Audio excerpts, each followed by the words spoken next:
बिस्मिल्लाहिर्रहमानिर्रहीम। शुरू अल्लाह के नाम से जो बड़ा मेहरबान निहायत रहम वाला है।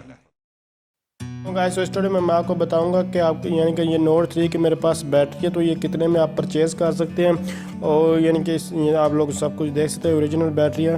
तो ओरिजिनल तो कोई भी नहीं, मेड इन PRC, यानी कि ये आपको मिल जाएगी जो है 530 रुपये में आपको जो है ये मिलेगी शॉप्स वगैरह पे। आप कहीं से भी इसको अगर परचेज़ करना चाहें तो आप लोग यहाँ पे परचेज़ कर। ये नोट 3 की बैटरी है मेरे पास, तो आप लोग इसको कहीं से भी परचेज़ कर। मैंने 530 में जो है परचेज़ की है। बाकी आप देख सकते हैं कि कितने में आपको जो है मिल जाती है।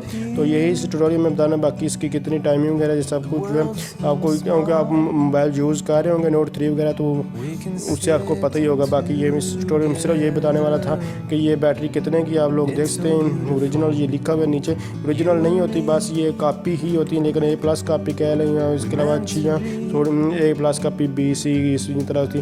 तो बस यही था, इसको आप ट्यूटोरियल में बताना था। यहाँ से इसको आप लोग स्कैन करके इसकी वेबसाइट वगैरह पे ऊपर भी जा सकते हैं। अगर स्कैन करने का मेथड जानना चाहते हैं तो आप मुझे कमेंट्स कर सकते हैं, कैसे ये चीज़ें स्कैन करके देख सकते हैं कि ये वाकई ओरिजिनल है या नहीं। तो आप मुझे कमेंट्स कीजिए, इंशाल्लाह मैं इसके ऊपर भी ट्यूटोरियल बनाऊंगा। तो थैंक्स फॉर वाचिंग, अल्लाह हाफिज़। तो मैं आपको एक बार फिर भी बताना चाहूँगा कि इसकी जो प्राइस है 530, इसकी प्राइस है 530 रुपये की, ये आपको मिलेगी। थैंक्स फॉर वाचिंग, अल्लाह हाफिज़।